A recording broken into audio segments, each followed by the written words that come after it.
आज की हमारी कहानी का नाम है ईश्वर का भंडारा। एक पति पत्नी के दो बच्चे हुए, दोनों ही बेटे।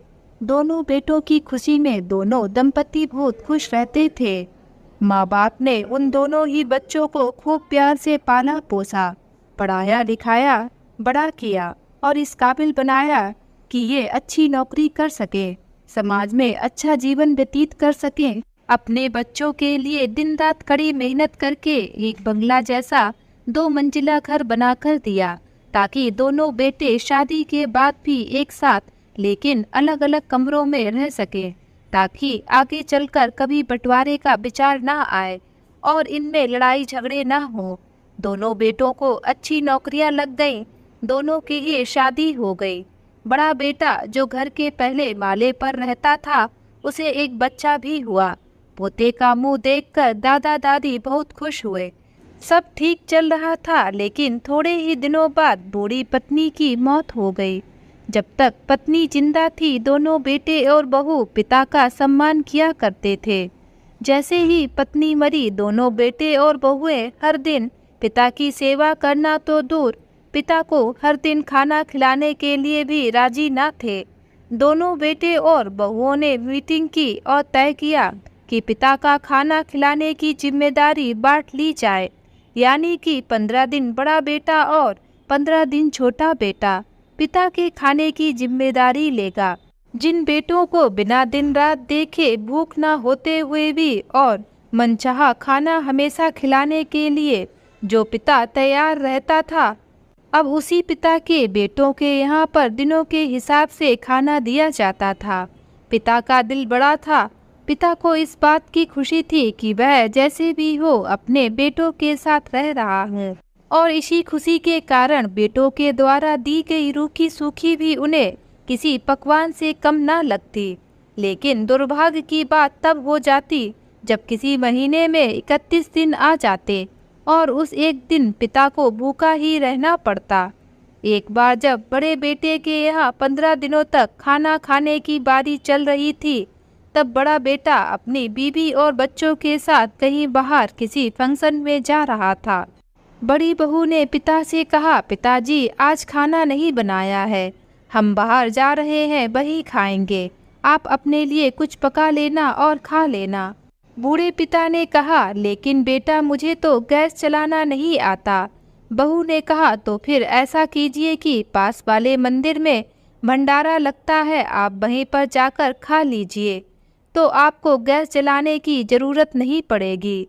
पास में ही खड़ा बेटा और पोता यह सब सुन रहे थे, लेकिन कोई कुछ न बोला। बूढ़े पिता को भूखा ही छोड़ बेटा और बहू फंक्शन में निकल गए। पिता को बहुत दुख तो हुआ, लेकिन फिर अपने आप को यह सोचकर मना लिया, भगवान का भंडारा खाने का सौभाग्य किस्मत वालों को ही तो मिलता है। वृद्ध पिता जैसे ही मंदिर में जाकर भंडारा खाने जाते हैं, तो वहाँ वे एक व्यक्ति से पूछते हैं कि इस मंदिर में कौन भंडारा कर रहा है। तो वह व्यक्ति बताता है कि कोई 85 वर्षीय वृद्ध बाबा है, वह इस मंदिर में एक बहुत बड़ा भंडारा कराते हैं। और वह व्यक्ति आगे बोलता है, उनका नाम दीनदयाल जी है, बड़े ही सज्जन व्यक्ति है, लेकिन उनकी कहानी बहुत ही दुख भरी है। तो वृद्ध पिता उस व्यक्ति से उनकी कहानी सुनाने को कहते हैं। वह व्यक्ति उन 85 वर्षीय वृद्ध बाबा की बहुत ही दुख भरी कहानी उनको बताता है। दीनदयाल जी एक साधारण परिवार से ताल्लुक रखते थे। वे और उनकी पत्नी आशा जी एक छोटे से शहर में रहते थे, जहां जिंदगी की हर छोटी बड़ी जरूरतों को पूरा करना एक चुनौती थी। यह शहर आधुनिक सुख सुविधाओं से दूर था और यहाँ जीवन का अधिकतर हिस्सा संघर्षों से भरा हुआ था। उसी छोटे से शहर में दीनदयाल जी का परिवार बसता था, और इस परिवार के लिए हर दिन एक नई चुनौती का सामना करना पड़ता था। दीनदयाल जी का जीवन साधारण परिश्रमिकों जैसा था। उन्होंने बहुत छोटी उम्र में ही काम करना शुरू कर दिया था, क्योंकि उनके अपने परिवार की आर्थिक स्थिति बहुत अच्छी नहीं थी। उनकी शादी आशा जी से हुई थी, जो स्वभाव से बहुत शांत और सरल महिला थी। आशा जी हमेशा अपने परिवार के लिए समर्पित रहती थी और घर का सारा कामकाज संभालती थी। वह एक आदर्श पत्नी और माँ थी, जिन्होंने हमेशा अपने परिवार की भलाई के लिए सोचा। शादी के बाद दीनदयाल जी ने अपना घर संभालने के लिए ऑटो चलाना शुरू किया। यह काम बहुत कठिन था, क्योंकि इसमें दिन रात काम करना पड़ता था और आमदनी भी अधिक नहीं होती थी। उनके पास अपने खुद के ऑटो की भी व्यवस्था नहीं थी, इसलिए वे किराए पर ऑटो लेकर काम करते थे। किराया देने के बाद जो थोड़ी बहुत आमदनी बचती थी, उससे वे अपने परिवार का गुजारा करते थे। कभी कभी तो दिन ऐसा भी आता था जब उनके पास घर वापस लौटने के लिए पर्याप्त पैसे नहीं होते थे। शहर छोटा होने के कारण वहाँ अधिक यात्री नहीं मिलते थे, और जो मिलते भी थे वे कम किराया देते थे। इसके बावजूद दीनदयाल जी ने कभी हार नहीं मानी और वे अपने परिवार के लिए दिन रात मेहनत करते रहे। उनकी दिनचर्या सुबह जल्दी शुरू होती और देर रात तक चलती। दिन में तेज धूप हो या बरसात, उन्हें हर हालत में अपने ऑटो को चलाना ही पड़ता था, क्योंकि यही उनके परिवार के लिए एकमात्र रोजगार का साधन था। आशा जी का काम भी कम नहीं था। घर की आर्थिक स्थिति को देखते हुए वे हर चीज को बहुत सोच समझकर खर्च करती थी। घर का बजट बनाने में वह इतनी कुशल थी कि कभी कभी दीनदयाल जी खुद आश्चर्यचकित रह जाते थे कि इतने कम पैसों में भी कैसे पूरे महीने का खर्चा चला लेती हैं। दोनों पति पत्नी ने जीवन के हर कदम पर एक दूसरे का साथ दिया और हर मुश्किल को मिलकर पार किया। दीनदयाल जी और आशा जी के दो बेटे थे, राजेश और सोनू। दोनों बेटे बहुत होशियार थे और पढ़ाई में रुचि रखते थे। दीनदयाल जी और आशा जी की सबसे बड़ी चिंता थी अपने बेटों की पढ़ाई को लेकर थी, क्योंकि वे जानते थे कि शिक्षा ही उनके बच्चों के भविष्य का आधार है। लेकिन आर्थिक तंगी के कारण उनके लिए अपने बेटों की पढ़ाई का खर्च उठाना बहुत कठिन हो गया था। सरकारी स्कूल में पढ़ाई तो मुफ्त थी, लेकिन किताबें, स्टेशनरी और अन्य खर्चों के लिए पैसे चाहिए होते थे। कई बार ऐसा हुआ कि उनके पास बच्चों की किताबें खरीदने के लिए पैसे नहीं थे, लेकिन उन्होंने कभी बच्चों को यह महसूस नहीं होने दिया कि उनके माता पिता किन कठिनाइयों से गुजर रहे हैं। दीनदयाल जी ने अतिरिक्त मेहनत करके और कुछ कर्ज लेकर बच्चों की पढ़ाई जारी रखी। वह खुद पढ़े लिखे नहीं थे, इसलिए उनके लिए यह और भी महत्वपूर्ण था कि उनके बच्चे अच्छी शिक्षा प्राप्त करें। राजेश और सोनू भी अपने माता पिता की मेहनत और संघर्ष को समझते थे। वे पढ़ाई में बहुत मेहनत करते थे और हमेशा अच्छे अंक प्राप्त करते थे। वे जानते थे कि उनके माता पिता कितनी कठिनाइयों का सामना कर रहे हैं ताकि वे पढ़ाई कर सकें। इसलिए उन्होंने हमेशा अपनी पढ़ाई को प्राथमिकता दी और कभी भी अपने माता पिता को निराश नहीं किया। बेटों की स्कूल की फीस जमा करने के लिए कई बार दीनदयाल जी ने अतिरिक्त काम किया। उन्होंने कई रातों को बिना सोए काम किया ताकि उनके बेटों की पढ़ाई में कोई बाधा न आए। आशा जी ने भी अपनी तरफ से हर संभव कोशिश की। उन्होंने घर में छोटी छोटी चीजें बनाकर बेचना शुरू किया ताकि वे थोड़ी बहुत मदद कर सके। यह उनकी ओर से परिवार की आर्थिक स्थिति को बेहतर करने का एक छोटा सा प्रयास था, लेकिन इससे काफी सहायता मिली। छोटे शहरों में जीवन कभी कभी और कठिन हो जाता है, क्योंकि यहाँ लोग एक दूसरे को बहुत अच्छी तरह जानते हैं और सामाजिक दबाव अधिक होता है। दीनदयाल जी के सामने भी ऐसी कई चुनौतियाँ आई जब समाज ने उनकी स्थिति पर सवाल उठाए। कुछ लोग कहते थे कि इतनी मेहनत करने के बाद भी दीनदयाल जी का परिवार क्यों आर्थिक रूप से स्थिर नहीं हो पा रहा है, लेकिन दीनदयाल जी और आशा जी ने कभी इन बातों पर ध्यान नहीं दिया। उन्होंने अपने लक्ष्य पर ध्यान केंद्रित रखा, अपने बेटों को अच्छी शिक्षा दिलाना और उन्हें एक बेहतर भविष्य देना। कुछ पड़ोसियों ने कई बार सुझाव दिया कि बेटों को पढ़ाई की जगह कोई काम धंधा करना चाहिए, परिवार की आर्थिक स्थिति बेहतर हो सके, लेकिन दीनदयाल जी ने इस विचार को कभी समर्थन नहीं किया। उन्होंने ठान लिया था कि चाहे कितनी भी कठिनाइयां आए, वे अपने बेटों की पढ़ाई में कोई रुकावट नहीं आने देंगे। दीनदयाल जी और आशा जी दोनों को पता था कि शिक्षा ही उनके बेटों को इस संघर्ष से बाहर निकाल सकती है। वे जानते थे कि उनके बेटे अगर अच्छी तरह से पढ़ाई करेंगे तो उन्हें भविष्य में अच्छी नौकरी मिलेगी, जिससे उनका परिवार गरीबी की इस चक्रव्यूह से बाहर निकल सकेगा। कई सालों तक संघर्ष और मेहनत के बाद राजेश और सोनू की पढ़ाई पूरी हुई। दोनों बेटों ने अच्छे अंकों के साथ अपनी स्कूली शिक्षा पूरी की और कॉलेज में दाखिला लिया। कॉलेज की फीस के लिए भी दीनदयाल जी ने बहुत मेहनत की। उन्होंने और ज़्यादा समय तक काम करना शुरू किया और कुछ उधारी भी ली। राजेश ने इंजीनियरिंग में दाखिला लिया, जबकि सोनू ने मेडिकल की पढ़ाई शुरू की। दोनों भाइयों ने कॉलेज में ही अपनी पढ़ाई में कड़ी मेहनत की और अपने माता पिता के सपनों को साकार किया। कॉलेज की पढ़ाई पूरी करने के बाद राजेश को एक अच्छी कंपनी में नौकरी मिल गई और वह अपने परिवार की मदद करने लगा। सोनू ने भी मेडिकल की पढ़ाई पूरी करके एक डॉक्टर के रूप में अपने करियर की शुरुआत की। आज दीनदयाल जी का परिवार आर्थिक रूप से स्थिर है। उनके बेटे अब अपने माता पिता का ध्यान रखते हैं और उन्हें वह आराम प्रदान कर रहे हैं जिसकी उन्होंने कभी कल्पना की थी। दीनदयाल जी और आशा जी का संघर्ष अब समाप्त हो चुका है और वे अपने जीवन की इस जीत पर गर्व महसूस करते हैं। उनके बेटे उनके लिए गर्व का विषय है और उनके द्वारा की गई मेहनत और संघर्ष का फल अब उन्हें मिल रहा है। दीनदयाल जी और आशा जी ने अपने जीवन में कई संघर्षों का सामना किया। उन्होंने दिन रात मेहनत करके अपने बेटे राजेश और सोनू को अच्छी शिक्षा दिलवाई और उनके बेहतर भविष्य के लिए हर संभव कोशिश की। अपनी मेहनत और संघर्ष के बल पर उन्होंने अपने बेटों को उस मुकाम तक पहुंचाया जहां वे अपने पैरों पर खड़े हो सके।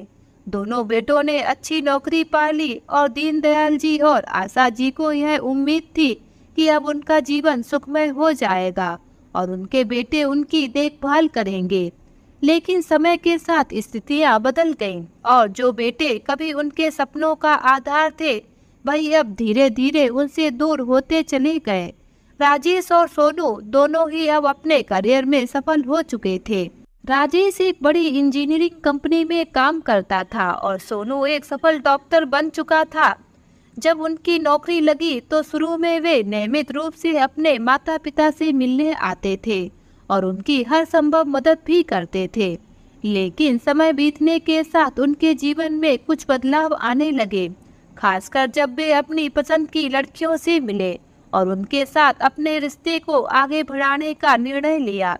राजेश ने अपनी कंपनी में काम करने वाली एक सहकर्मी से प्रेम किया। वह एक बड़े शहर से थी और उसकी सोच समझ दीनदयाल जी और आशा जी से काफी अलग थी।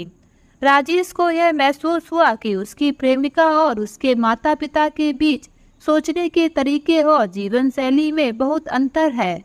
इसी तरह सोनू को भी अपने मेडिकल कॉलेज में एक लड़की से प्यार हो गया तो एक आधुनिक परिवार से थी और उसके विचार भी दीनदयाल जी और आशा जी की परंपरागत सोच से मेल नहीं खाते थे। दोनों बेटों ने अपनी अपनी पसंद की लड़कियों से शादी करने का निर्णय लिया, लेकिन इस फैसले ने उनके और उनके माता पिता के बीच एक दरार पैदा कर दी। राजेश और सोनू जानते थे कि उनके माता पिता परंपरागत सोच के हैं और शायद उनके जीवन साथी को स्वीकार न कर पाए। यही वजह थी कि उन्होंने अपनी शादी के फैसले को अपने माता पिता से छिपाया और अपनी शादी बिना किसी बड़े समारोह के कर ली। दोनों बेटों ने सोचा कि इस तरह वे अपने माता पिता को किसी असमंजस में नहीं डालेंगे, लेकिन यह निर्णय उनकी दूरियों की शुरुआत बन गया। शादी के बाद राजेश और सोनू के जीवन में कई बदलाव आए। उनकी पत्नियां आधुनिक विचारों की थीं और बड़े शहरों में पली बड़ी थीं। उन्हें छोटे शहरों के जीवन और वहां की साधारण जीवन शैली में कोई दिलचस्पी नहीं थी। यही कारण था कि जब राजेश और सोनू ने अपने पत्नी को अपने माता पिता से मिलाने की बात की तो वे हिचकिचाए। उन्हें यह डर था कि उनके माता पिता की सरलता और परंपरागत जीवन शैली उनकी पत्नियों को पसंद नहीं आएगी और शायद उनके बीच कोई आपसी तालमेल ना हो पाए। राजेश और सोनू अपने माता पिता से बहुत कम मिलने आने लगे। जब भी वे मिलने आते तो अकेले ही आते, ताकि उन्हें अपनी पत्नियों और माता पिता के बीच कोई असहज स्थिति का सामना न करना पड़े। उन्होंने अपने माता पिता से अपने जीवन के बारे में भी कम बातें करना शुरू कर दिया। यह उनके लिए एक तरह की शर्मिंदगी का विषय बन गया था कि उनकी पत्नियां और उनके माता पिता एक दूसरे के साथ नहीं मिल पाते। इस बदलाव ने दीनदयाल जी और आशा जी को बहुत दुखी किया। वे समझ नहीं पा रहे थे कि उनके बेटों के जीवन में ऐसा क्या बदल गया कि अब वे उनसे मिलने में कतराने लगे हैं। उन्होंने अपने बच्चों से कई बार मिलने की कोशिश की, लेकिन हर बार कोई न कोई बहाना बनाकर दोनों बेटे उन्हें टाल देते थे। दीनदयाल जी और आशा जी को यह बात बहुत खलने लगी थी, लेकिन वे अपने बेटों से कुछ कह नहीं पाते थे, क्योंकि उन्हें डर था कि कहीं उनका परिवार और भी टूट ना जाए। समय के साथ दोनों बेटे और उनके माता पिता के बीच दूरियां और बढ़ती चली गईं। राजेश और सोनू अपने अपनी शादीशुदा जिंदगी में व्यस्त हो गए और अपने माता पिता के बारे में सोचना भी भूल गए। वे अब बड़े शहरों में रहने लगे थे और वहाँ की चकाचौंध भरी जिंदगी में खो गए थे।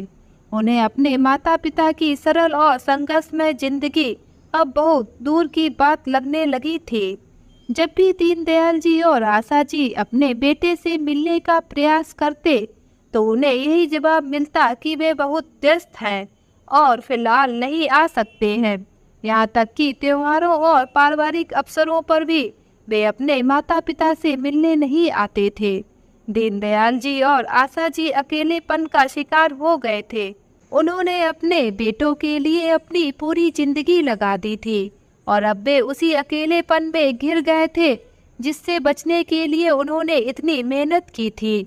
दीनदयाल जी अब बूढ़े हो चले थे। उनका ऑटो चलाने का काम भी बहुत कठिन हो गया था, क्योंकि उम्र बढ़ने के साथ उनकी सेहत भी गिरने लगी थी। वे उम्मीद कर रहे थे कि उनके बेटे अब उनकी मदद करेंगे और उनका सहारा बनेंगे, लेकिन ऐसा नहीं हुआ। राजेश और सोनू दोनों ही अपने जीवन में इतने व्यस्त हो गए थे कि उन्हें अपने माता पिता की आर्थिक और भावनात्मक स्थिति का ध्यान ही नहीं रहा। दीनदयाल जी और आशा जी की आर्थिक स्थिति धीरे धीरे खराब होती चली गई। वे अब इतने सक्षम नहीं थे कि अपना गुजारा अच्छे से कर सकें।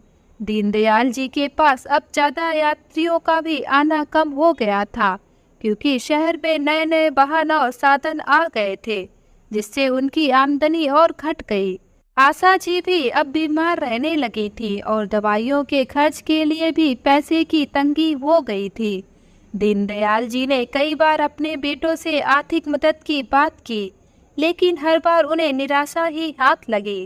राजेश और सोनू दोनों ने अपने माता पिता की बातों को नज़रअंदाज कर दिया। उन्हें लगता था कि उनके माता पिता अब भी किसी तरह अपना गुजारा कर लेंगे और वे अपने बड़े शहरों के जीवन में व्यस्त रहे। दीनदयाल जी और आशा जी ने कभी अपने बेटों के सामने अपने संघर्ष का रोना नहीं रोया, लेकिन अंदर से वे टूट गए थे। जैसे जैसे समय बीतता गया, दीनदयाल जी और आशा जी ने अपने बेटों से उम्मीद लगाना छोड़ दिया। वे अब समझ चुके थे कि उनके बेटे उनके जीवन का हिस्सा नहीं रह गए हैं। इस अकेलेपन में दोनों एक दूसरे का सहारा बने रहे। उन्होंने अपने बेटों के बिना ही जीवन जीने का फैसला कर लिया, लेकिन दिल के किसी कोने में एक उम्मीद हमेशा जिंदा रही कि शायद कभी उनके बेटे लौट आए और इससे वही प्यार और अपनापन दिखाए जैसा पहले था। आशा जी की सेहत और बिगड़ने लगी थी। डॉक्टर ने उन्हें आराम करने की सलाह दी, लेकिन उनके पास इतना पैसा नहीं था कि वे अच्छा इलाज करवा सके। दीनदयाल जी ने अपनी आखिरी बचत भी उनकी दवाइयों में लगा दी, लेकिन स्थिति दिन ब दिन खराब होती गई। दीनदयाल जी अपनी पत्नी की हालत देखकर बहुत चिंतित हो गए थे। वे खुद भी बूढ़े हो चले थे, लेकिन अपनी पत्नी का ख्याल रखना उनकी प्राथमिकता बन गया। उन्होंने कई डॉक्टरों से सलाह ली, लेकिन आशा जी की हालत में कोई खास सुधार नहीं हो रहा था। डॉक्टरों ने बताया कि उन्हें लंबे समय तक आराम की जरूरत है और साथ ही नियमित इलाज भी जरूरी है। आशा जी को अपनी बीमारी के दौरान अपने बेटों की बहुत याद आती थी। वह चाहती थी कि उनके बेटे राजेश और सोनू और उनकी बहुएं उनके पास आकर कुछ समय बिताएं। अपने बेटों से मिलने की यह इच्छा उनके दिल में दिन प्रतिदिन बढ़ती जा रही थी। वह अक्सर दीनदयाल जी से कहती, एक बार राजेश और सोनू को बुला दो, उनका चेहरा देखकर मन को सुकून मिलेगा। दीनदयाल जी अपनी पत्नी की हालत समझते थे और जानते थे कि अब उन्हें मानसिक और भावनात्मक समर्थन की भी जरूरत है। इसलिए उन्होंने तुरंत अपने बेटों को फोन करना शुरू किया। पहली बार जब उन्होंने राजेश को फोन किया तो राजेश ने कहा, पापा अभी काम बहुत है, ऑफिस में एक बड़ा प्रोजेक्ट चल रहा है, जैसे ही थोड़ा समय मिलेगा मैं आऊँगा। सोनू से बात की तो उसने भी कुछ ऐसा ही कहा, अभी हॉस्पिटल में बहुत व्यस्त हो पापा, कई मरीजों की जिम्मेदारी है, जैसे ही थोड़ा समय मिलेगा मैं आपसे मिलने जरूर आऊँगा। दीनदयाल जी समझ सकते थे कि उनके बेटे अब अपने अपने जीवन में व्यस्त हैं, लेकिन उन्होंने आशा जी को यह बात नहीं बताई। वह नहीं चाहते थे कि आशा जी को कोई दुख हो। हर बार जब बेटों से बात होती तो वह आशा जी को यही कहते, थोड़ा और इंतजार कर लो, बेटे आ ही रहे हैं। आशा जी को सिर्फ अपने बेटों की ही नहीं बल्कि अपनी बहुओं से भी मिलने की इच्छा थी। शादी के बाद तो उनकी बहुएं बहुत ही कम उनके पास आई थी। वे चाहती थी कि उनके परिवार के सभी सदस्य एक साथ हों, क्योंकि उन्हें यह एहसास था कि शायद उनके पास ज़्यादा समय नहीं बचा है। वह अपनी बहुओं को देखना और उनसे बात करना चाहती थी, लेकिन यह इच्छा भी उनके दिल में ही दबी रह गई। बहुएं भी अपने अपने जीवन में व्यस्त थी। बड़े शहरों में रहते हुए उन्होंने अपने ससुराल से दूरी बना ली थी। उनकी सोच और जीवन शैली ग्रामीण जीवन से अलग थी और यही कारण था कि वे अपने सास ससुर से मिलने के लिए कभी पहल नहीं करती थी। जब भी दीनदयाल जी ने अपने बेटों से बहुओं को साथ लाने की बात की तो बेटों ने हमेशा कोई ना कोई बहाना बना दिया। राजेश कहता, वह बहुत व्यस्त है पापा, ऑफिस में काम का दबाव है, अभी शायद वह नहीं आ पाएगी। सोनू भी कुछ ऐसा ही कहता, अभी उसकी एक मीटिंग है पापा, अगली बार हम दोनों आएंगे। दीनदयाल जी इन बहानों को समझते थे, लेकिन उनके पास कोई विकल्प नहीं था। आशा जी को बहुओं की कमी बहुत खलती थी, लेकिन उन्होंने भी इस दर्द को दिल में ही दबा लिया। आशा जी की हालत दिन प्रतिदिन खराब होती जा रही थी। दीनदयाल जी अपनी पत्नी की बिगड़ती सेहत देखकर और अधिक परेशान हो गए थे। वह बार बार अपने बेटों को फोन करते, लेकिन हर बार कोई ना कोई बहाना सुनने को मिलता। कभी राजेश कहता, पापा इस महीने तो बिल्कुल भी नहीं आ पाऊंगा, ऑफिस का काम इतना बढ़ गया है कि छुट्टी मिलना मुश्किल है। कभी सोनू कहता, अभी हॉस्पिटल में इमरजेंसी चल रही है पापा, मैं जल्दी आने की कोशिश करूंगा, लेकिन फिलहाल नहीं आ सकता। हर बार बेटी आने का वादा करते, लेकिन वह दिन कभी नहीं आता जब वे सच में अपने माता पिता से मिलने आते। दीनदयाल जी को अब यह एहसास होने लगा था कि उनके बेटों की प्राथमिकताएं बदल चुकी हैं। वे अब अपने नए जीवन में पूरी तरह से खो चुके हैं और उन्हें अपने माता पिता की फिक्र नहीं रही। आशा जी का स्वास्थ्य अब इतना बिगड़ चुका था कि वह बिस्तर से उठ भी नहीं पाती थे। उनका शरीर कमजोर हो गया था और उन्हें हर समय थकान महसूस होती थी। इस बीच उनके मन में बस एक ही इच्छा बची थी, अपने बेटे और बहुओं को एक बार देखना। लेकिन बार बार की बातें और बहानों ने उनकी उम्मीदों को धीरे धीरे तोड़ दिया था। कई बार वह रात में जागती और दीनदयाल जी से कहती, क्या बेटों को हमारी याद नहीं आती? क्या हमने उनका इतना ध्यान रखा था कि आज भी हमें भूल गए हैं? दीनदयाल जी के पास इस सवाल का कोई जवाब नहीं होता था। वह खुद भी अंदर से टूट चुके थे, लेकिन अपनी पत्नी के सामने हमेशा हिम्मत बनाए रखते थे। वह कहते, नहीं ऐसा नहीं है, वे बहुत व्यस्त हैं, लेकिन एक दिन जरूर आएंगे। तुम चिंता मत करो, आराम करो। लेकिन आशा जी के दिल में यह खालीपन भरता चला गया। उन्हें अब इस बात का एहसास हो गया था कि उनके बेटों के जीवन में अब उनके लिए कोई खास जगह नहीं बची है। वह अंदर ही अंदर टूट रही थी और उनका स्वास्थ्य भी इस भावनात्मक तनाव को सहन नहीं कर पा रहा था। दीनदयाल जी और आशा जी जिस छोटे से शहर में रहते थे, वहाँ लोग एक दूसरे के बारे में बहुत कुछ जानते थे। जब शहर के लोग देखते कि दीनदयाल जी के बेटे जो बड़े शहरों में बस गए हैं और अच्छा कमा रहे हैं, कभी अपने माता पिता से मिलने नहीं आते, तो वे बातें करने लगे थे। यह बातें दीनदयाल जी और आशा जी तक भी पहुंचती थी और यह उनके लिए और भी दुखदायी हो गया था। कई बार पड़ोसी पूछते, अरे आपके बेटे तो बड़े आदमी हो गए हैं, क्या वे कभी मिलने नहीं आते? दीनदयाल जी के पास इस सवाल का कोई सीधा जवाब नहीं होता था। वह सिर्फ मुस्कुराकर कहते, हाँ वे बहुत व्यस्त हैं, लेकिन जल्द ही आएंगे। लेकिन अंदर से वह खुद भी जानते थे कि उनके बेटे अब उनके पास नहीं आएंगे। यह सामाजिक दबाव और लोगों की बातें उनके लिए शर्मिंदगी का कारण बन गई थी। आखिरकार आशा जी की हालत इतनी बिगड़ गई कि उन्हें अस्पताल में भर्ती कराना पड़ा।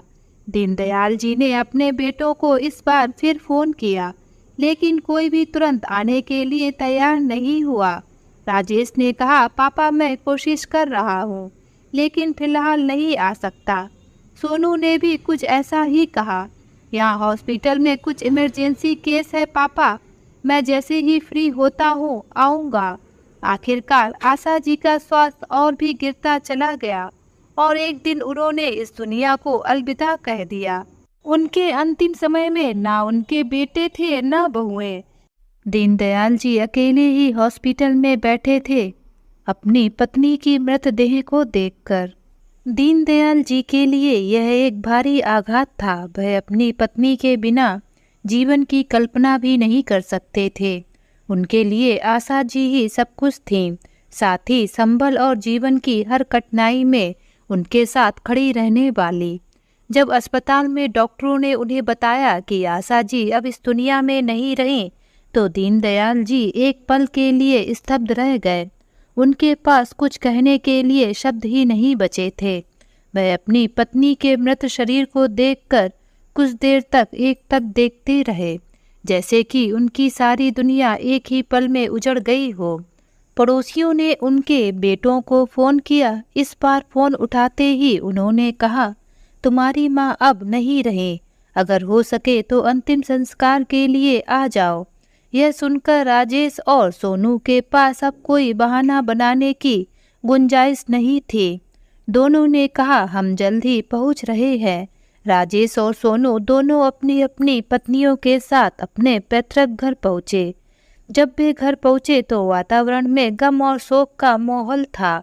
पड़ोसी और रिश्तेदार पहले ही वहां पहुँच चुके थे और दीनदयाल जी के साथ शोक व्यक्त कर रहे थे।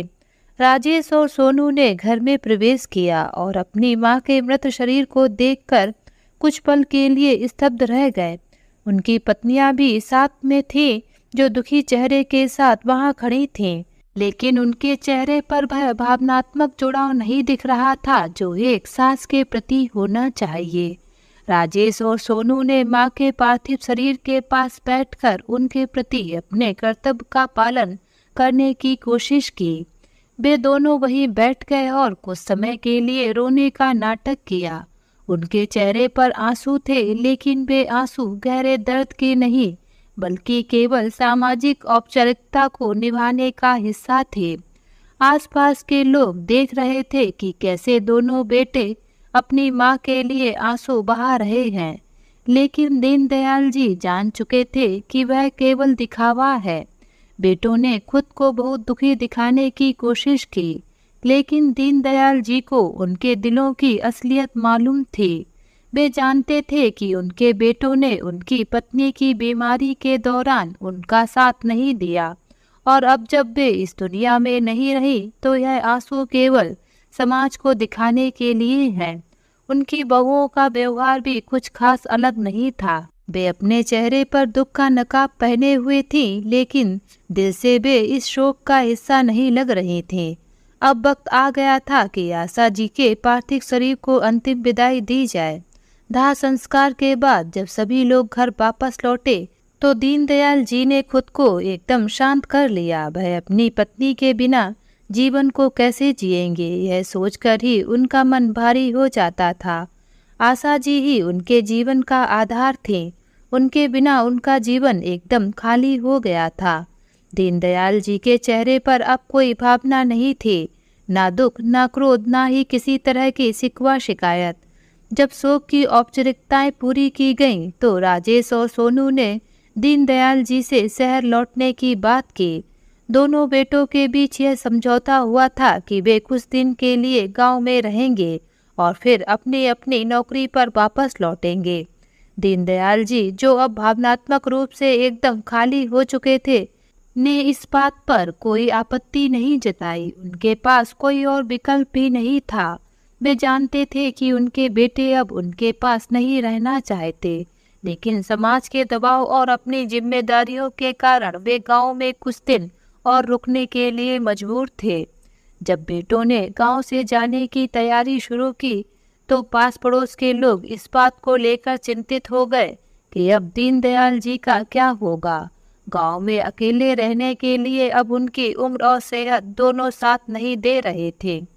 आशा जी के निधन के बाद उन्होंने खुद को बिल्कुल अलग कर लिया था। पड़ोसियों ने कई बार उनसे बात करने की कोशिश की, लेकिन दीनदयाल जी की चुप्पी उनके अंदर की गहरी उदासी को बयां कर रही थी। आखिरकार एक दिन पड़ोसियों ने राजेश और सोनू से बात करने का फैसला किया। गांव के कुछ बुजुर्ग और रिश्तेदारों ने मिलकर दोनों बेटों से यह सवाल किया कि अब उनके पिता का क्या होगा। वे अब अकेले गांव में नहीं रह सकते और उनके लिए यह जरूरी है कि उनका ख्याल रखा जाए। पड़ोस के एक बुजुर्ग, जो दीनदयाल जी के बहुत पुराने मित्र थे, ने राजेश और सोनू से कहा, तुम दोनों अब शहर में बस गए हो, अपने अपने जीवन में व्यस्त हो, लेकिन तुम्हारे पिता का क्या? वे अब अकेले यहाँ कैसे रहेंगे? क्या तुम लोग उन्हें साथ लेकर नहीं जा सकते? पहले तो राजेश और सोनू ने कुछ बहाना बनाने की कोशिश की। राजेश ने कहा, पिताजी तो गांव में ही रहने वाले हैं, उन्हें शहर की जिंदगी पसंद नहीं आएगी। सोनू ने भी कुछ ऐसा ही कहा, हाँ पापा तो यहाँ के माहौल में खुश रहते हैं, शहर में उन्हें परेशानी होगी। लेकिन पड़ोसियों ने उन तर्कों को सिरे से खारिज कर दिया। एक अन्य पड़ोसी ने कहा, अब उनके पास क्या बचा है यहाँ? आशा भाभी भी नहीं रहे, अगर तुम लोग उन्हें साथ नहीं ले गए तो यहाँ अकेले रहना उनके लिए मुश्किल होगा, तुम्हें उन्हें अपने साथ ले जाना ही होगा। राजेश और सोनू को अब कोई और बहाना नहीं सूझा। दोनों ने एक दूसरे की तरफ देखा और अनमने ढंग से सहमति जताई कि वे अपने पिता को अपने साथ ले जाएंगे, लेकिन उनके पीछे भी एक मनोवैज्ञानिक दुविधा थी। दोनों बेटे ये नहीं चाहते थे कि उनका समय या पैसा उनके पिता पर खर्च हो। जब दोनों बेटों पर पड़ोसियों और रिश्तेदारों का दबाव बढ़ने लगा, तो उन्होंने आखिरकार फैसला किया कि वे अपने पिता को शहर ले जाएंगे। लेकिन इस फैसले के पीछे एक नई दुविधा खड़ी हो गई, कौन अपने पिता को साथ रखेगा? राजेश और सोनू दोनों ही इस बात को लेकर चिंतित थे कि पिता की जिम्मेदारी कौन उठाएगा। राजेश ने कहा, देखो सोनू, मैं भी नौकरी करता हूँ और मेरे पास ज़्यादा समय नहीं है। पिताजी की देखभाल के लिए समय चाहिए और मैं ऑफिस से इतना समय नहीं निकाल सकता। सोनू ने भी अपनी मजबूरी जताई, भैया मैं भी हॉस्पिटल में काम करता हूँ, मेरे पास भी समय की कमी है। पिताजी को किसी को हर समय देखना होगा और मैं इतना वक्त नहीं दे पाऊंगा। दोनों भाइयों के बीच ये बहस कुछ समय तक चलती रही। दोनों ही इस जिम्मेदारी से बचना चाहते थे, क्योंकि उनके लिए अब उनके पिता केवल एक बोझ थे जिन्हें वह अपने साथ रखना नहीं चाहते थे। लेकिन समाज का दबाव और उनके प्रति सामाजिक जिम्मेदारी के कारण वे इस समस्या को सुलझाने के लिए मजबूर थे। आखिरकार दोनों भाइयों ने एक समझौता किया। उन्होंने तय किया कि वे अपने पिता को एक एक महीने के लिए अपने अपने घर में रखेंगे। पहले महीने राजेश अपने पिता को अपने साथ ले जाएगा और फिर अगले महीने सोनू उन्हें अपने घर ले जाएगा। इस तरह से दोनों पर बराबर जिम्मेदारी आएगी और उन्हें अपने पिता की देखभाल करने में कोई समस्या नहीं होगी। इस समझौते के बाद राजेश ने कहा, ठीक है पिताजी, पहले मेरे साथ चलेंगे। मैं इस महीने उनका ख्याल रखूंगा और अगले महीने तुम उन्हें अपने पास ले जाना। इस तरह से हम दोनों पर ज़्यादा दबाव नहीं पड़ेगा। सोनू ने इस पर सहमति जताई और कहा, ठीक है, ऐसा ही करेंगे। हम दोनों बराबर जिम्मेदारी लेंगे। दोनों बेटों ने अपनी योजना अपने पिता दीनदयाल जी को बताई। दीनदयाल जी ने कोई विरोध नहीं किया। वह अब इतने थक चुके थे कि उनके पास कोई और विकल्प नहीं था। उन्हें यह समझ में आ गया था कि उनके बेटों के लिए अब वह केवल एक जिम्मेदारी है और उन्होंने इस सच्चाई को स्वीकार कर लिया था। जब दीनदयाल जी अपने बड़े बेटे राजेश के घर पहुंचे तो पहले कुछ दिन सामान्य बीते। राजेश और उसकी पत्नी ने उनका स्वागत किया, लेकिन यह स्वागत केवल औपचारिकता मात्र था। जैसे जैसे दिन बीतते गए, राजेश और उसकी पत्नी के व्यवहार में बदलाव आना शुरू हो गया। वे अपने पिता को एक बोझ के रूप में देखने लगे थे। घर के हर छोटे बड़े काम में दीनदयाल जी की गलती निकालने लगे और उन्हें एहसास दिलाने लगे कि वह अब इस घर का हिस्सा नहीं है। राजेश की पत्नी, जिसे अपने ससुर से कोई भावनात्मक जुड़ाव नहीं था, ने उनके प्रति अपने मन में एक कटुता पाल ली थी। उसे लगता था कि दीनदयाल जी का घर में रहना उसके निजी जीवन में हस्तक्षेप कर रहा है। वह हर छोटी बात पर उन्हें ताना देती और कभी कभी तो उनकी उपस्थिति का मजाक भी उड़ाती। दीनदयाल जी, जो हमेशा अपने बेटों और परिवार के प्रति समर्पित रहे थे, अब खुद को एक असहाय और बेबस महसूस करने लगे थे। राजेश भी अब धीरे धीरे अपने पिता से दूर हो गया था। वह अपने ऑफिस के कामों में व्यस्त रहता और घर लौटकर अपने पिता से कम ही बात करता। अगर कभी उनसे बात करता भी तो वह बातें बेहद औपचारिक और कठोर होती थीं। दीनदयाल जी के लिए असली परेशानी तब शुरू हुई जब उनकी बहुएं राजेश और सोनू की पत्नी उनके प्रति अमानवीय और अपमानजनक व्यवहार करने लगी। राजेश की पत्नी ने दीनदयाल जी से जानवरों से भी बुरा व्यवहार करना शुरू कर दिया। वह उन्हें समय पर खाना नहीं देती थी और अगर देती भी थी तो बेहद उपेक्षापूर्ण ढंग से। कभी कभी वह उनके खाने में भी लापरवाही बरतती, जिससे दीनदयाल जी की तबीयत खराब हो जाती। अगर दीनदयाल जी किसी चीज़ की मांग करते तो उन्हें यह एहसास दिलाया जाता कि वह एक बोझ है और उनकी मांगें अनावश्यक हैं। सोनू की पत्नी भी कुछ अलग नहीं थी। जब दीनदयाल जी सोनू के घर जाते तो वहाँ भी उन्हें कोई बेहतर स्थिति का सामना नहीं करना पड़ता। सोनू की पत्नी हमेशा इस बात का ध्यान रखती थी कि उनके ससुर से ज़्यादा बातचीत ना हो और उन्हें जितना संभव हो नज़रअंदाज किया जाए। वह अपने बच्चों को भी दीनदयाल जी के पास जाने से रोकती थी। दीनदयाल जी के लिए सबसे दुखदाई बात यह थी कि उन्हें अपने पोते पोतियों से मिलने और उनके साथ समय बिताने का मौका नहीं मिलता था। उनके लिए बच्चों का साथ जीवन में खुशियां लाने वाला हो सकता था, लेकिन उनके बेटे और बहुएं जानबूझकर उन्हें बच्चों से दूर रखते थे। राजेश और सोनू की पत्नियां बच्चों को यह सिखाती थी कि वे अपने दादाजी के पास ना जाएं। अगर बच्चे कभी गलती से उनके पास चले जाते तो उन्हें तुरंत डांट पड़ती और दूर हटा दिया जाता। दीनदयाल जी के लिए यह देखना बेहद कष्टदायी था कि उनके पोते पोतियां, जिनसे वे बहुत प्यार करते थे, उन्हें एक अजनबी की तरह देखते थे। बच्चों को यह बताया गया था कि दीनदयाल जी के साथ समय बिताना उनके लिए सही नहीं है और इस वजह से बच्चे भी उनसे दूर रहने लगे। दीनदयाल जी के लिए यह समय बेहद कठिन था।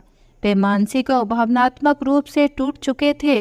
उनका जीवन, जो कभी परिवार और बच्चों के साथ हंसी खुशी से भरा हुआ था, अब केवल दर्द और अपमान से घिर गया था। अपने ही घर में अपने ही बेटों और बहुओं के बीच वे एक अजनबी की तरह महसूस करने लगे थे। हर दिन उनके लिए एक नया संघर्ष था। उनकी अपनी बहुएं उन्हें हर छोटी बड़ी बात पर ताने देती, उनका अपमान करती, उनके प्रति बेहद क्रूरता दिखाती। उन्हें जानवरों से भी बदतर महसूस कराया जाता और यह सिलसिला हर दिन चलता रहा। बेटों की तरफ से कोई सहारा नहीं था और बहुएं उनके जीवन को और भी कठिन बना रही थीं। दीनदयाल जी की शारीरिक स्थिति भी धीरे धीरे खराब होने लगी थी। उम्र के इस पड़ाव पर उन्हें देखभाल और प्यार की जरूरत थी, लेकिन इसके बजाय उन्हें उपेक्षा और अपमान का सामना करना पड़ रहा था। उनकी सेहत गिरने लगी और उन्हें कई बार चिकित्सा सहायता की जरूरत पड़ी, लेकिन बहुएं उन्हें डॉक्टर के पास ले जाने में भी आनाकानी करती। एक दिन राजेश की पत्नी के मन में किटी पार्टी का उत्साह था। वह सुबह से ही इस तैयारी में लगी हुई थी कि दोपहर को उसे अपनी सहेलियों के साथ किटी पार्टी में जाना था। उसने अपने घर के अन्य सभी काम निपटाने शुरू कर दिए, लेकिन अपने ससुर के भोजन की चिंता उसे बिल्कुल भी नहीं थी। राजेश और उसकी पत्नी दोनों ही इस पार्टी का हिस्सा बनने जा रहे थे। राजेश का भी यही मानना था कि उनके पिता अपने आप किसी तरह से अपना ख्याल रख लेंगे। राजेश को अपनी पत्नी की सहेलियों के सामने अपने पिता की जिम्मेदारी से दूरी दिखाने में कोई हिचकिचाहट नहीं थी। वह भी इस बात से सहमत था कि उसके पिता अब एक अनचाही जिम्मेदारी बन चुके हैं और उसे अपने जीवन में इस बोझ से जितना हो सके उतना दूर रहना चाहिए। दोपहर का समय चल रहा था। राजेश और उसकी पत्नी दोनों तैयार होकर किटी पार्टी के लिए निकलने की तैयारी कर रहे थे। दीनदयाल जी अपने कमरे में बैठे हुए थे, जो अब उनके लिए एकांत का प्रतीक बन चुका था। उन्हें अंदाजा था कि शायद उन्हें खाने के लिए बुलाया जाएगा, लेकिन जब बहुत देर तक कोई नहीं आया तो उन्होंने खुद ही बाहर आकर देखा। उन्होंने देखा कि राजेश और उसकी पत्नी जाने की तैयारी में थे। इस बीच दीनदयाल जी को लगा कि शायद वे उनके लिए खाने का इंतजाम कर रहे होंगे, क्योंकि दोपहर का समय हो चला था और उनके पेट में भूख भी महसूस हो रही थी। परंतु उनकी उम्मीदें फिर से टूट गईं।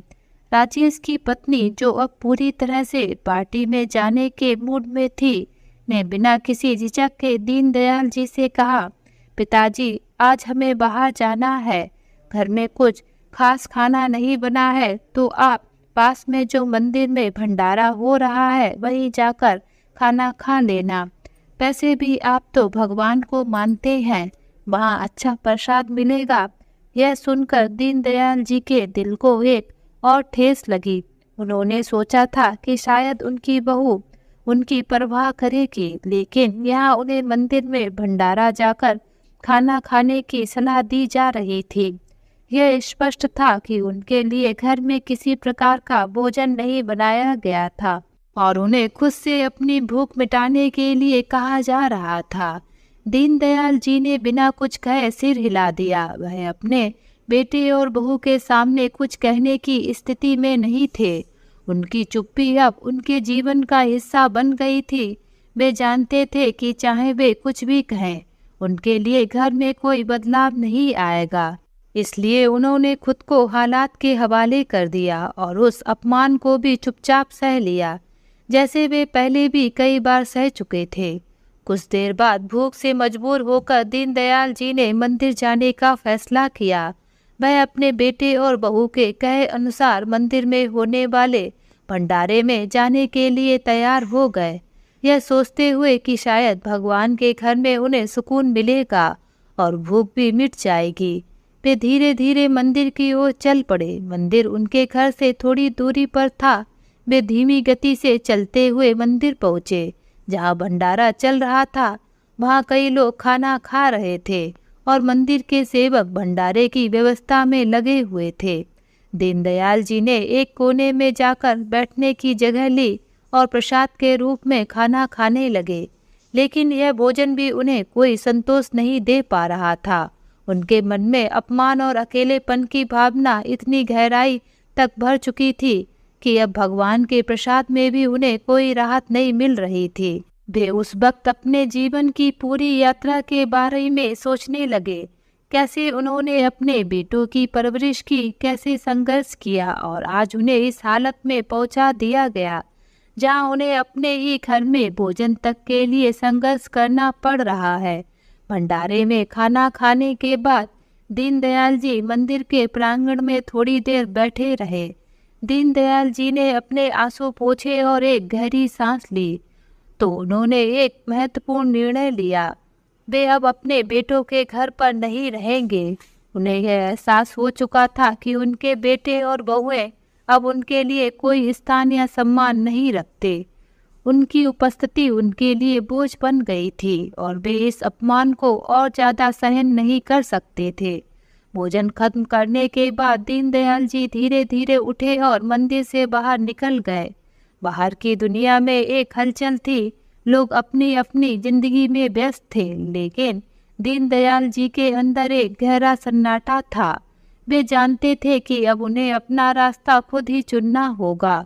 उन्होंने मन ही मन तय कर लिया कि वे अब वापस उस घर में नहीं जाएंगे जहां उनके लिए कोई सम्मान या प्यार नहीं बचा था।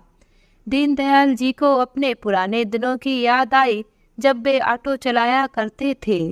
वह समय उनके लिए संघर्षपूर्ण था, लेकिन उसमें आत्मसम्मान था। उन्होंने फिर से ऑटो चलाने का फैसला किया। भले ही उनकी उम्र बढ़ चुकी थी, लेकिन उन्होंने सोचा कि अपनी मेहनत और आत्मनिर्भरता से कमाया हुआ पैसा उन्हें फिर से एक सम्मानजनक जीवन दे सकता है।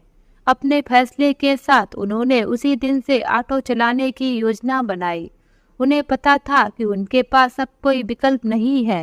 वे अपने आत्मसम्मान को और ज़्यादा खोना नहीं देना चाहते थे।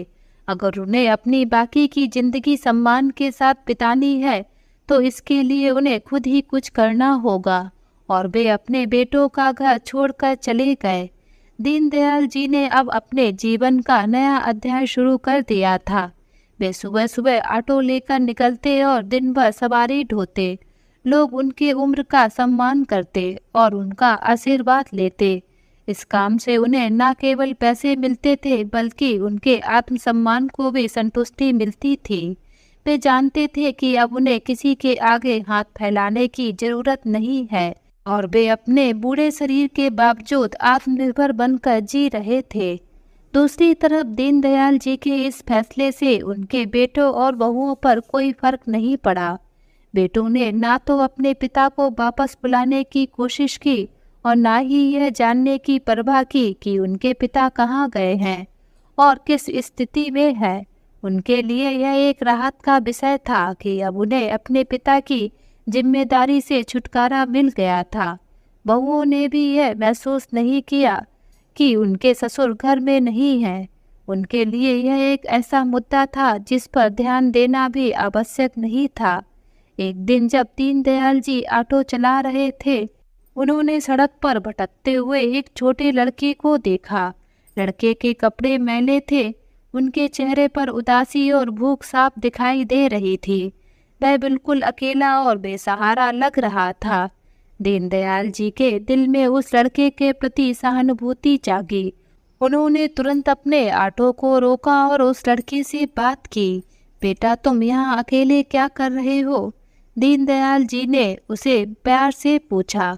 लड़के ने सिर झुका लिया और धीमी आवाज में कहा, मैं अनाथ हूँ, मेरे पास कोई नहीं है, मैं यहाँ कई दिनों से भूखा भटक रहा हूँ।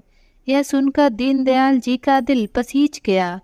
उनके अपने बेटों ने उनका साथ छोड़ दिया था, लेकिन इस लड़के की स्थिति ने उन्हें भीतर तक झकझोर दिया। वे समझ गए थे कि यह लड़का भी उस दर्द से गुजर रहा है जिससे वे खुद गुजर चुके हैं, अकेलापन और बेबस होना। दीनदयाल जी ने तुरंत फैसला किया कि वे इस लड़के को अपने साथ रखेंगे और उसकी देखभाल करेंगे। उन्होंने लड़के को अपने ऑटो में बिठाया और उसे अपने छोटे से कमरे में ले आए। वहां उन्होंने लड़के को नहलाया, साफ कपड़े पहनाए और उसे खाना खिलाया। लड़के की आंखों में कृतज्ञता के आंसू थे। वह सोच भी नहीं सकता था कि उसे इस दुनिया में कोई अपना भी मिलेगा। दीनदयाल जी ने लड़के से उसका नाम पूछा। लड़के ने बताया कि उसका नाम सूरज है। उसके माता पिता का एक दुर्घटना में निधन हो चुका था और उसके बाद से वह दर दर की ठोकरें खा रहा था। यह सुनकर दीनदयाल जी ने ठान लिया कि वे सूरज की पूरी जिम्मेदारी लेंगे और उसे एक अच्छी जिंदगी देंगे।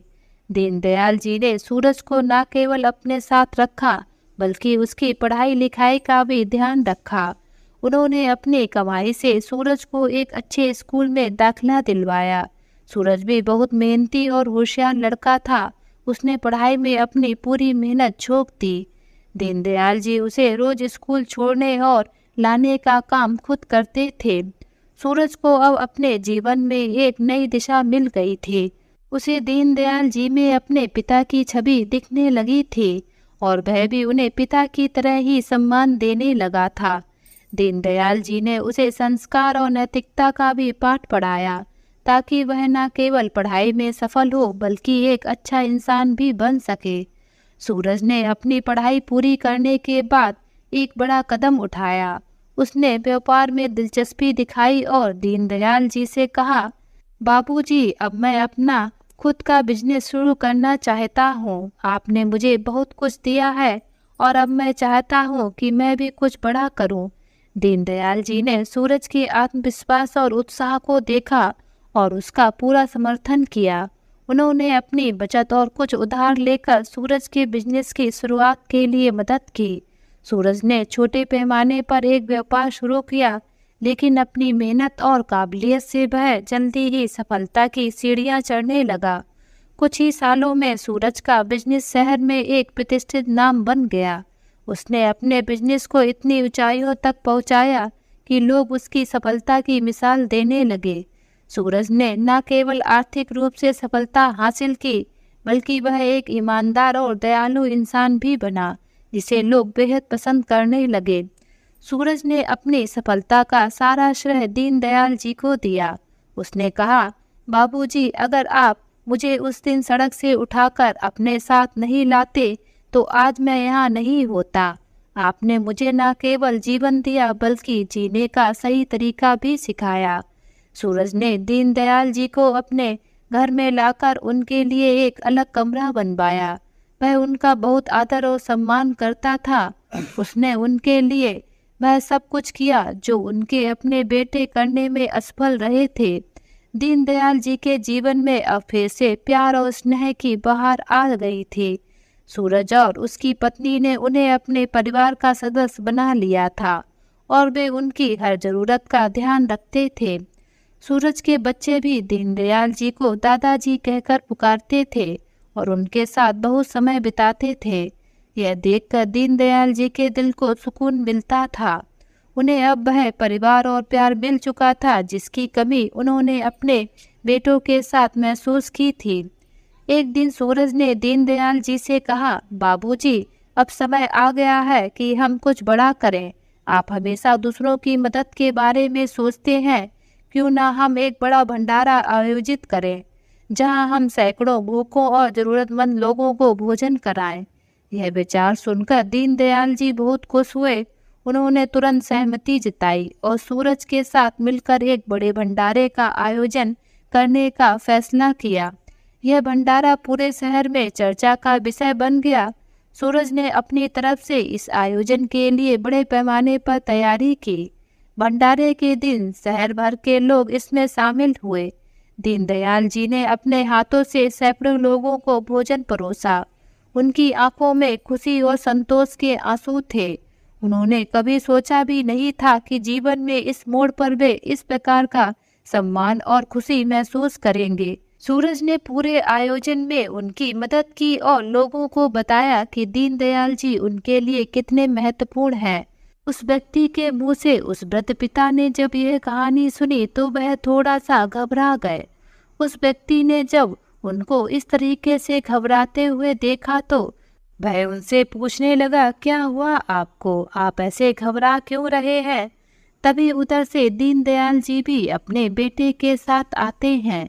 उनको देखकर तो वह वृद्ध पिता चौंक ही जाता है, क्योंकि वह व्यक्ति और कोई नहीं, दीनदयाल जी का बेटा राजेश था। राजेश जी ने जैसे ही अपने पिता को देखा तो वह उनके चरणों में गिरकर माफी मांगने लगे। दीनदयाल जी ने जैसे ही राजेश को अपने चरणों में देखा तो वह भी एकदम दंग रह गए और अपने बेटे की ऐसी दशा देखकर चौंक गए। आज राजेश अपने किए हुए कर्मों की अपने पिता से माफी मांग रहा था, लेकिन दीनदयाल जी ने उसे माफ करने से इनकार कर दिया और आगे की तरफ बढ़ गए। राजेश जी अपनी आंखों से आंसू बहाते रहे और अपनी करनी की क्षमा मांगते रहे, लेकिन दीनदयाल जी ने एक बार भी पीछे पलटकर नहीं देखा। भंडारे के बाद दीनदयाल जी ने सूरज को गले लगाया और कहा, बेटा तुमने मेरी जिंदगी को एक नई दिशा दी है। मैंने अपने जीवन में बहुत कुछ खोया, लेकिन तुम्हारे आने से मुझे सब कुछ वापस मिल गया। भगवान तुम्हें हमेशा खुश रखे। सूरज ने भी उन्हें गले लगाते हुए कहा, बाबूजी, आपने जो मेरे लिए किया वह मैं कभी नहीं भूल सकता। आप मेरे लिए भगवान के समान है। अब दीनदयाल जी के जीवन में शांति, सम्मान और संतोष था। उन्होंने अपने बेटों के घर से जो अपमान सहा था वह सब अब पीछे छूट गया था। सूरज ने उनके जीवन में जो प्यार और सम्मान भरा था वह उनके लिए किसी वरदान से कम नहीं था। दीनदयाल जी के छोटे बेटे सोनू को भी उनके बेटे बहू ने उनको घर से निकाल दिया और उसकी सारी जायदाद पर भी अपना कब्जा कर लिया। इस तरीके से ईश्वर ने दीनदयाल जी के दोनों बेटों को दंडित किया। जिन बेटों के पास अपने पिता को खाना खिलाने के लिए पैसे नहीं थे, उन दोनों बेटों के साथ भी ईश्वर ने वैसा ही किया जैसा उन्होंने अपने पिताजी के साथ किया। दीनदयाल जी ने अपने जीवन के इस नए अध्याय को पूरी तरह से स्वीकार कर लिया था। उन्होंने साबित कर दिया था कि जीवन में प्यार और सम्मान पैसे या खून के रिश्तों पर निर्भर नहीं करते, बल्कि यह इंसान के दिल और उसके कर्मों पर निर्भर करते हैं। तो दोस्तों, आज की ये कहानी आप सभी लोगों को कैसी लगी, नीचे कमेंट बॉक्स में लिखकर हमें ज़रूर बताएं। अगर ये कहानी आप सभी लोगों को अच्छी लगे तो प्लीज़ इस वीडियो को लाइक और शेयर ज़रूर करें और मेरे चैनल को सब्सक्राइब करना ना भूलें। तो फिर मिलते हैं एक नई कहानी के साथ। बाय।